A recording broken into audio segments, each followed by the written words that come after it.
It's 8 o'clock, so we can start now. So, who will read? We have to read it, no? No, we have to read Ranganath, we have read it. Okay, if you have read it, We then have I will read read it. Okay, okay. So I'm reading each sentence, all right?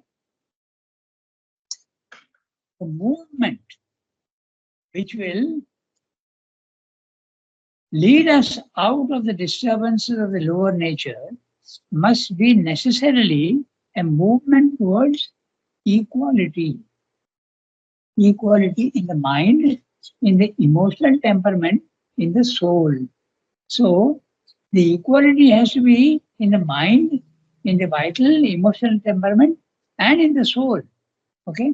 We may feel that the soul is divine and perfectly always perfect. No, that's a wrong idea, because the soul has come down into the inconscient, into matter, and has forgotten that it is divine, and it is identifying itself in the body mind life. Therefore, even the soul has to recover its equality and its sense of divinity. Okay? And before that, he has told us the three gunas which are there. I am reading out the earlier one.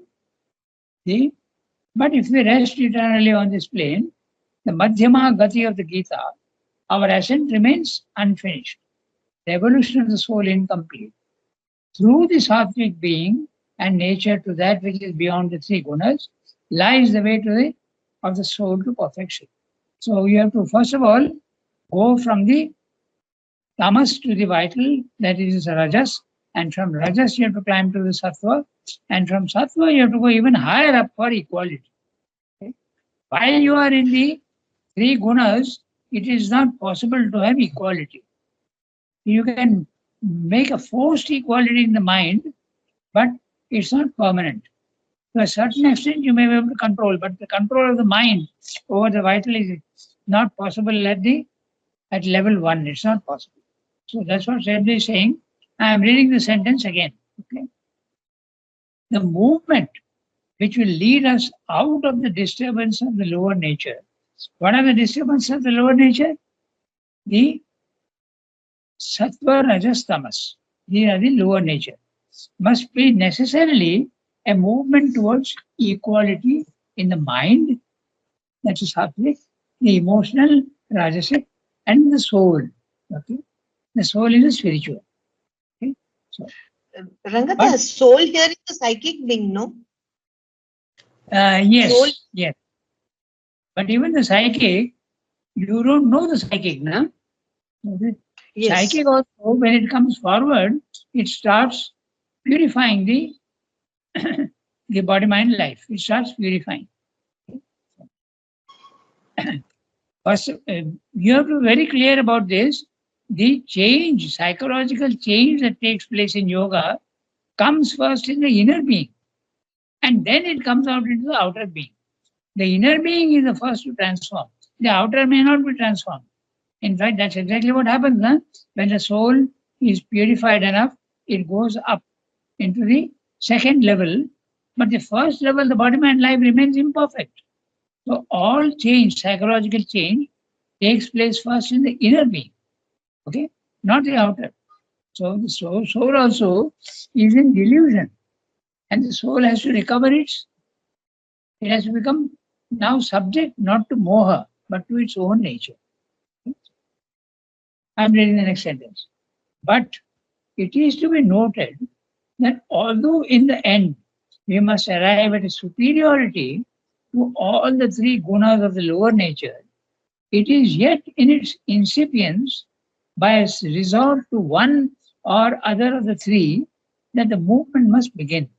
So he's saying that ultimately we have to go beyond the three gunas, but you start the practice of equality with any of the one gunas. Okay? And he's going to describe here the different grades of equality in the tamas, the sattva, and the rajas. The combination of all. In this paragraph, he is going to describe one by one. There can be a tamasic equality. There can be a rajasic equality. There can also be a sattvic equality. And the spiritual equality is above in level 2. Okay? So that's what he's going to describe. But it is to be noted that although in the end we must arrive at a superiority to the three gunas of the lower nature, level 1, it is in its incipience. Incipient means beginning. Okay, when it is just beginning. Okay, you have to start with either the tamasic or the rajasic or the sattvic. He's going to describe that. The beginning of equality may be sattvic, rajasic, or tamasic. Or there is a possibility in the human nature of a tamasic equality. He's going to describe that. It may be purely tamasic, the heavy equability of a vital temperament rendered inertly irresponsive to the shocks of existence by a sort of dull insensitivity, undesirous of the joy of life. So, in other words, one who is in a tamasic condition, if he is sleeping, you wake him up, give him a blow also, he won't wake up. Okay? That is, you can say the tamasic equality is insensitivity. Okay? You can say that. Suppose you insult somebody who is at the tamasic level, he may not even understand what you are saying. So he remains absolutely unaffected. But that's a negative equality. It's not positive equality. Okay, so that's what I'm saying here. Note the words carefully. Heavy equability of a vital temperament rendered inertly irresponsible. Inertly, okay? Irresponsive to the shocks of existence by a sort of dull insensitivity, undesirous of the joy of life. He just wants to remain where he is. He is not at all interested even in joy of life. Okay? So that is the tamasic equality.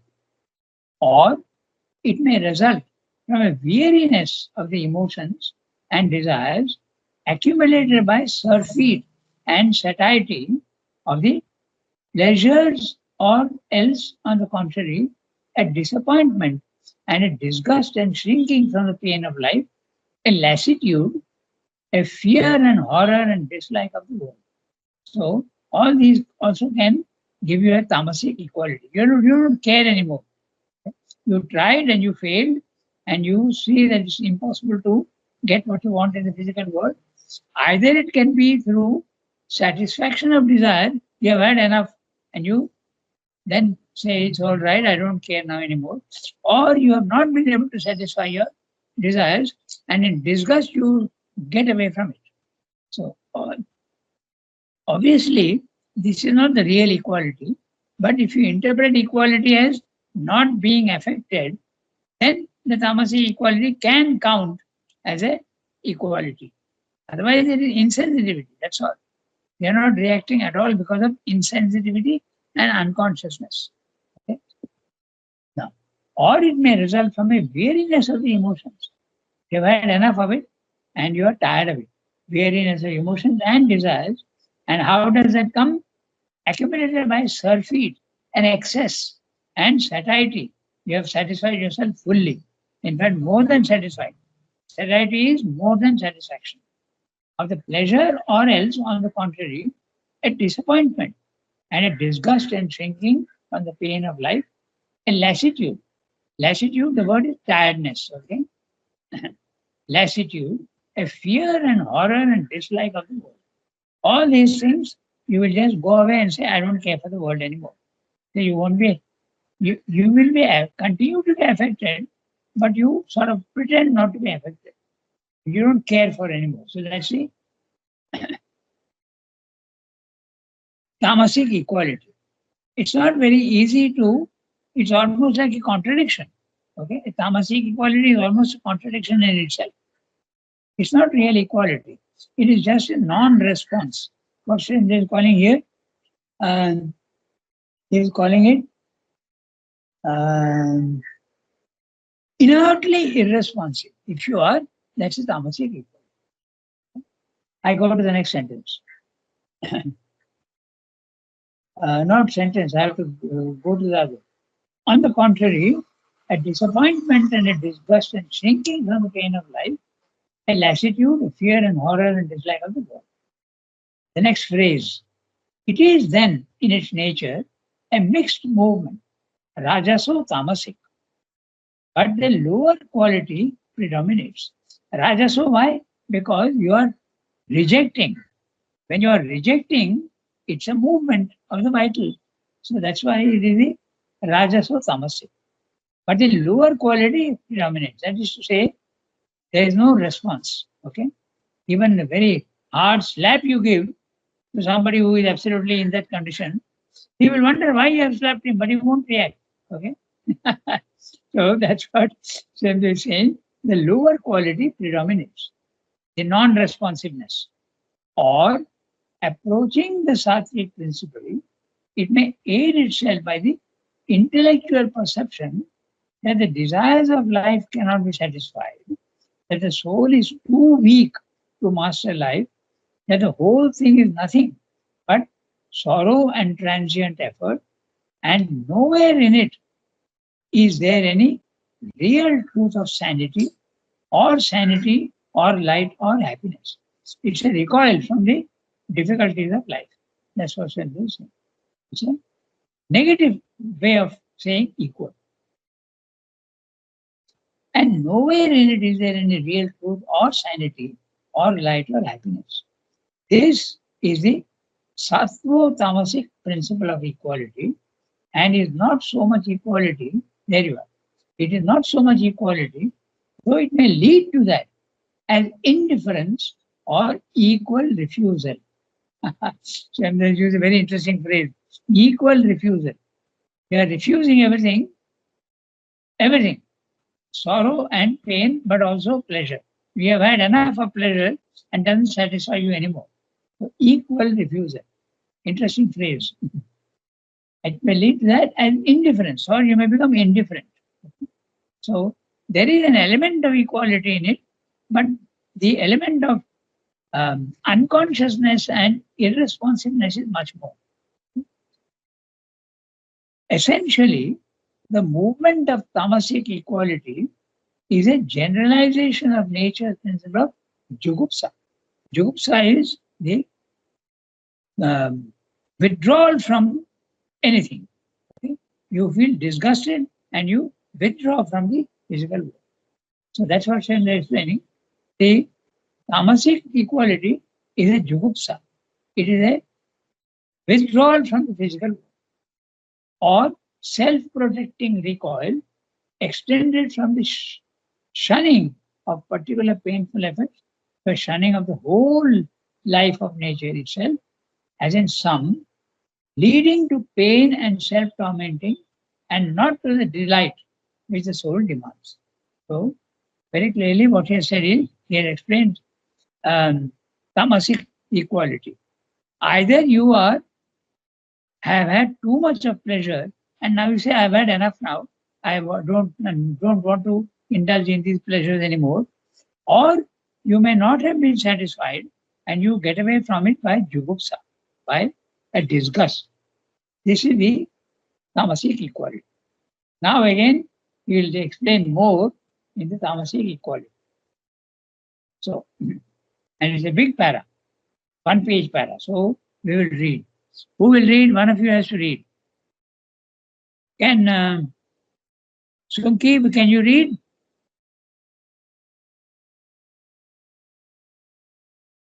Sunki is not reacting. I can read. Sarika, Yeah. Sarika, you can read. Okay, go ahead. Read. In tamasic equality. In tamasic equality, by itself, there is no real liberation, but it can be made a powerful starting point. If, as in Indian asceticism, it is turned into the sattvic by the perception of the greater existence, the true power, the higher delight of the immutable self above nature. The natural turn of such a movement, however, is towards sannyasa, the renunciation of life and works, rather than to that union of inner renunciation of desire with continued activity in the world of nature, which the Gita advocates. The Gita, however, admits and makes room for this movement.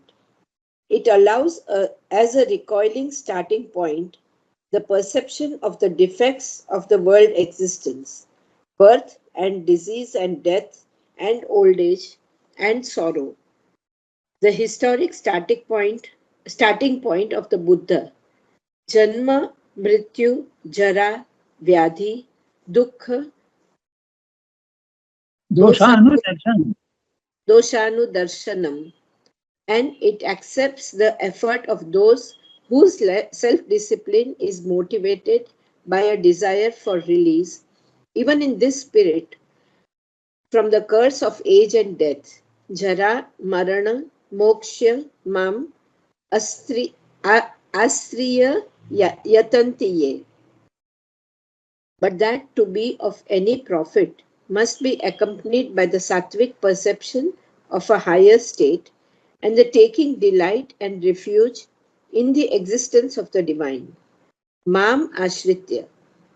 Then the soul by its recoil comes to a greater condition of being, lifted beyond the three gunas and free from birth and death and age and grief, and enjoys the immortality of its self-existence. Janma, Mrityu, Jara, Dukkhaira. Vimukto Mritam Ashnute. Yeah. The tamasic unwillingness to accept the pain and effort of life is indeed by itself a weakening and degrading thing. And in this lies the danger of preaching to all alike the gospel of asceticism and world disgust, that it puts the stamp of a tamasic weakness and shrinking on unfit souls, confuses their understanding. Buddhi bhedam janayet, diminishes the sustained aspiration, the confidence in living, the power of effort which the soul of man needs for its salutary, its necessary rajasic struggle to master its environment, without really opening to it, for it is yet incapable of that. A higher goal, a greater endeavor, a mightier victory.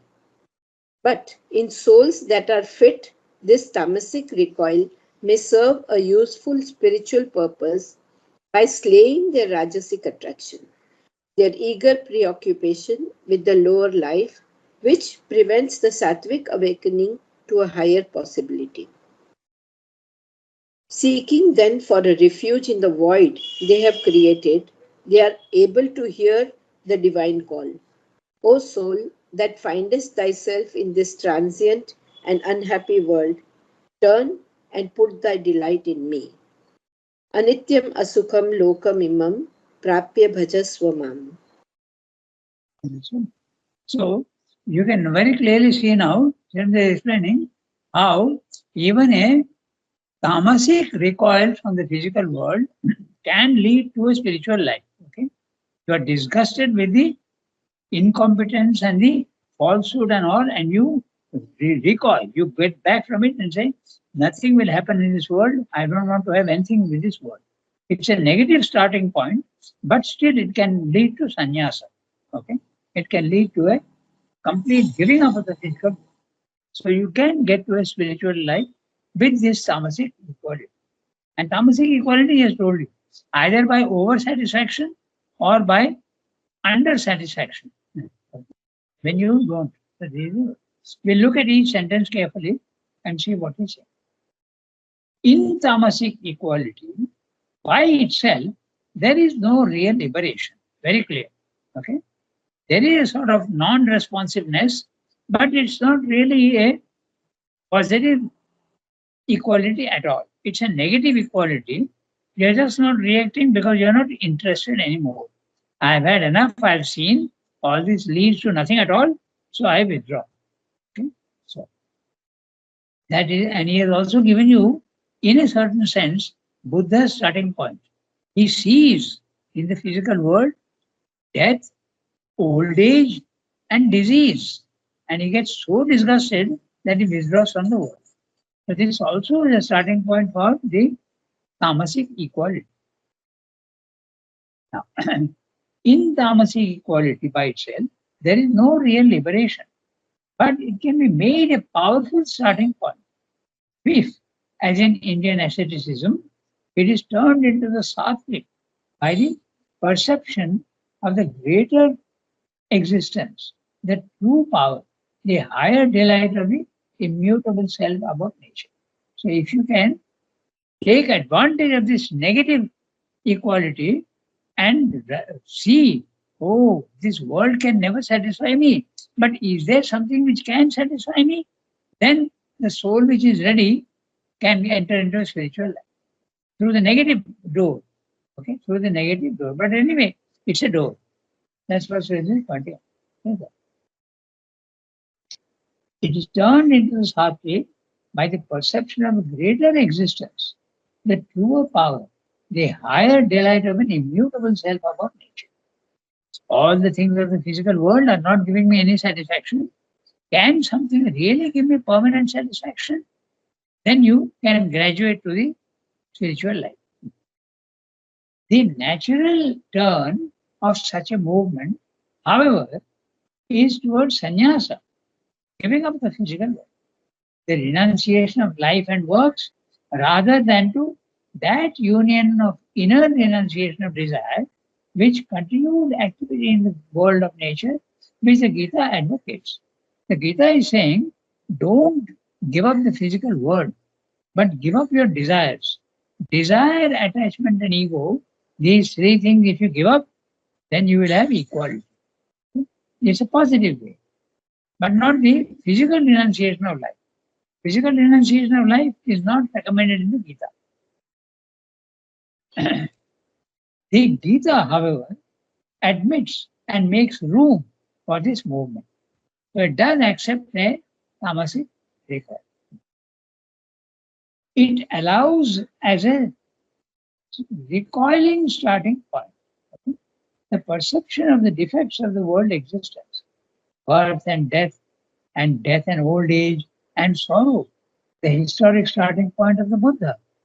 You have a very clear, loud example of the Buddha giving up the physical world because of the experience of having seen these three things for the first time in his life: disease, death, and what? Old age. Disease, old age. That's right. These three things.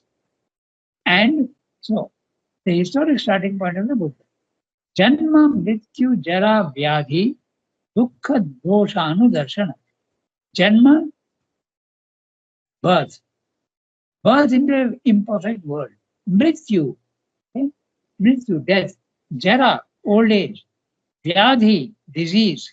Dukkha, sorrow. Dosha, Anudarshana. Dosha. The world's doshas, Anudarshanam, very keen observation of the defects in the physical world, and these are the defects. And it accepts the effort of those whose self-discipline is motivated by a desire for release, even in the spirit of tamasic equality, from the curse of age and death.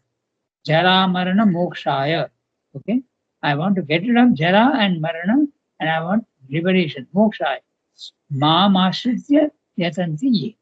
Those who try, depending on me, says the Gita, Maam ashritya, depending on me, those who try to get liberation by giving up Jara and Marana, who try for that, yatanti ye, those who try.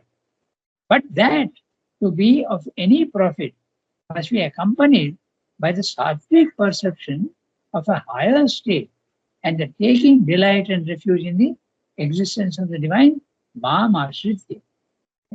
Because if it's only the tamasic recoilance, negativity, insensitivity, and dissatisfaction, you will never go to spiritual life.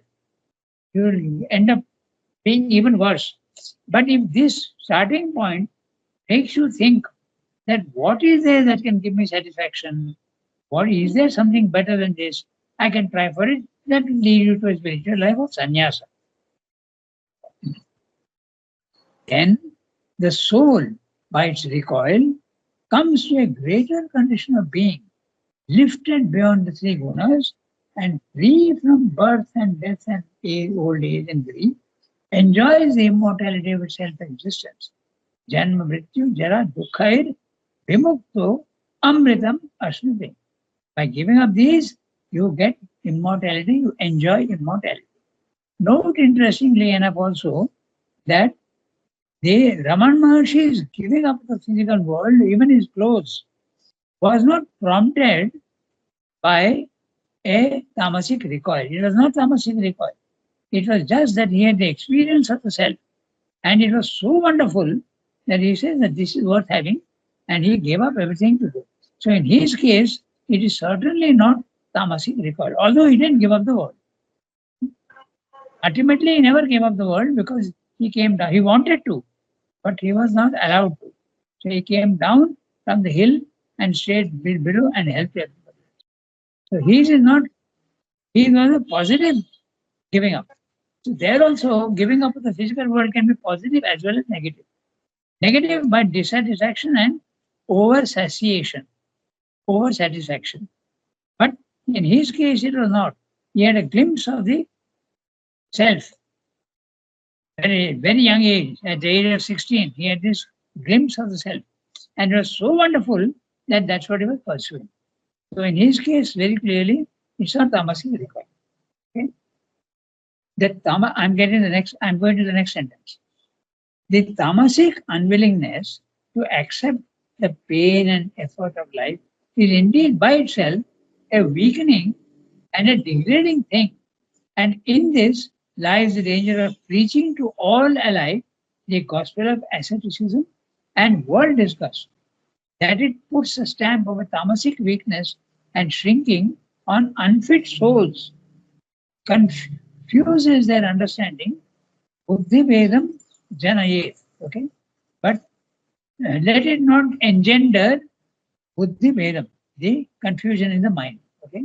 So, because those who are unfit also, and they give up the physical world, then it's nothing. They are getting neither the world nor the spiritual life. That's a danger. That's why the Gita says actually, buddhi vedam na janayet. Let it not. The man who is already wise, let him not create this confusion in the mind of the unfit. Then diminishes. Yes. At some point, it will be like that, no? At some point, when you are in the transition, it will be like that, no? What do you mean by like that? No. When you are neither sure of the world, being in the world, and not sure of going to that stage, how will you cross? This buddhi vedam. I gave you the example of by the way, he is only talking of the renunciation of the world. Huh? There are any number of people who don't renounce the world and still do yoga. So don't keep that very clearly in your mind. Okay? Earlier, the ascetic impulse was there, but in Raman Maharshi's case, it was not negative. So, but if you are starting from the tamasic recoil, yes, what you're saying is right. If you're starting from the tamasic recoil, but you don't need to start from tamasic recoil. You can start from a rajasic recoil. You can start from a sattvic recoil also. He will discuss all this in the next paras. Okay? In fact, the next para is rajasic equality. He is discussing here only the tamasic recoil. And the best example is Buddha. Okay? Although there also it was a recoil, but it was not a recoil in a sense of disgust. He saw Doshanu Darshanam, a keen observation of this life is full of defects. Okay? But there is no strong dislike. Buddha said, I have to find a solution for this. These defects are there in the physical world. Is it possible to remain in the physical world without these defects? So I would think that in Buddha's case, certainly it was not a real tamasic recoil. It's a starting point, but not real tamasic recoil. There was a desire for a solution. It's more positive than negative. So the line that he says, Anityam Asukham Lokam Imam Prapya Bhajasvamam, that is not tamasic. No, that's right. No, that is advice to the tamasic recoil. But actually, it's not given in that context. Anityam asukam lokamemam prapya bhajasvama. Bhajasvama is certainly not the, but it can be the starting point. Those who are, in fact, the Gita is advising, if you are really dissatisfied with the anityam and the asukam lokam, that means to say it is full of suffering and transience, then you come to me. Okay? So it is So advising. No, but it Yeah. is a tamasic recoil only, no? That also. Or not? Pardon? That's my question. That is my question, whether it is a tamasic recoil or not at that time. Oh, it depends on the individual. Huh? So to someone who is in a tamasic recoil, this advice is certainly good. Okay. Anityam asukam lokamem prapya bhajasvama. But if someone is very keenly, okay, note that word anudarshanam, very keen sense of observation that the world is unreal without getting depressed, okay, without getting depressed and disgusted, then also this advice will be suitable. Okay. Anityam asukam lokamem prapya bhajasvama. Come to me and worship me. Okay. In fact, these are all, we can't make very strict rules. Each individual has a different approach. But Sridhar is discussing all the gradations. Very clearly, he is discussing the gradations. So, Gita is saying, those who are not ready, okay, don't preach asceticism to them, because they'll get neither the world nor the spiritual fruit. It's a dangerous thing. Buddhi vedam na janayet. Here, Sridhar is using na, he is not put, because it's the, he is stating it as another. His construction sentence does not need that na janayet. I go to the next one. Okay. Tamasic weakness and shrinking of on unfit souls confuses their understanding. Buddhivedam janayet diminishes the sustained aspiration, confidence in living, power of effort which the soul of man needs for his salutary, that's a positive, the necessary rajasic struggle to master its environment without really opening to it, for it is yet incapable of that, a higher goal, a greater endeavor, a mightier victory. So, but in souls, now we are coming to the another case, okay? But in souls that are fit for tamasic recoil, but in souls that are fit, this tamasic recoil may serve as a useful spiritual purpose by slaying their rajasic attraction, their eager preoccupation with the lower life, which prevents the sattvic awakening to a higher possibility. So if you are a very vital person and you want satisfaction all the time and you are not getting satisfaction, okay, then you can turn to the spiritual life. So it can be useful. A tamasic recoil can be useful in those who are ready. That's what said the point. But in souls that are fit, this tamasic recoil may serve as a useful spiritual purpose by slaying their rajasic attraction, their eager preoccupation with the lower life, which prevents the sattvic awakening to a higher possibility. You give up the rajasic pursuits of your desires because you find that they can never be satisfied. So then you graduate to the spiritual life. Seeking then for a refuge in the void they have created, they are able to hear the divine call, O soul that findest thyself in this transient world, unhappy world, turn and put thy delight in me. Srivada's translation is a very flexible translation. It's not a literal translation, but a literary translation. Okay, so the time is 8:35. We have got 5 minutes. We can read the next one, which is the Rajasic equality. He now describes the Rajasic equality. Then the next paragraph is the Sattvic equality. One by one, he is taking up all these. Okay? We can just read it. We'll read it. Still in this movement. Yes, So, shall I read? yes, go ahead. Okay. Still in this movement, the equality consists only in an equal recoil from all that constitutes the world, and it arrives at indifference and aloofness, but does not include that power to accept equally all the touches of the world, pleasurable or painful, without attachment or disturbance, which is a necessary element in the discipline of the Gita.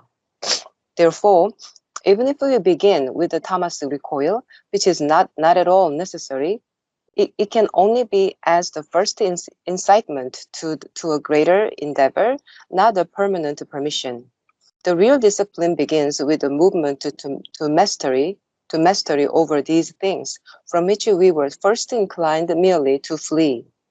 It is here that the possibility of a kind of rajasic equality comes in, which is at its lowest and strong nature's pride in self-mastery, self-control, superiority to passion and weakness. But the Stoic ideal seizes upon this point of departure and makes it the key to an entire liberation of the soul from subjection to all weakness of its lower nature. As the tamasic inward recoil is a generalization of nature's principle of jugupsa, or self-protection from suffering, so the rajasic upward movement is a generalization of nature's other principle of the acceptance of struggle and effort and the innate impulse of life towards mastery and victory. But it transfers the battle to the field where alone complete victory is possible. Instead of a struggle for scattered outward aims and transient success, it proposes nothing less than the conquest of nature and the world itself by a spiritual struggle and an inner victory. The tamasic recoil turns from both the pains and pleasures of the world to flee from them. The rajasic movement turns upon them to bear, master, and ride superior to them. The Stoic self-discipline calls desire and passion into its embrace of the wrestler and crushes them between its arms, as did old Dhritarashtra in the epic of the iron image of Bhima. It endures the shock of things, painful and pleasurable, the causes of the physical and mental affections of the nature, and breaks their effects to pieces. It is complete when the soul can bear all touches without being pained or attained, excited or troubled. It seeks to make man the conqueror and king of his nature. So this is the Rajasic recoil of the Rajasic equality. In other words, when you see all the problems of the physical world, instead of running away from them, which is the tamasic equality, you confront them and conquer them. That's a Rajasic attitude. So he's given a very interesting image of the Dhritarashtra when he is seeing that all his sons are no good and are not succeeding. He calls the Bhima and he crushes. But Bhima knows. Sri Krishna has told him that you are going to be crushed, so don't go. Put rather an image, a metal image of yourself. And Dhritarashtra is blind and he crushes that image altogether. It's a Rajasic, not recoil, but facing the problem and conquering them. This is the Rajasic. And then you get equality. And then after 2 paragraphs more, he will go to the Sattvic equality. So we can stop here today and we'll do this next time. The Rajasic equality. Thank you, Ranganath. Okay. And all this Thank you, Ranganath. Ranganath. yeah, Thank you, Dada. the analysis is fantastic. What Siddha is given, Sattvic Raja, so many different cases he has given, all the gradations he has given. Okay. See you. on Tuesday. God Thank you, bless. Rangada. Thank you. Merci.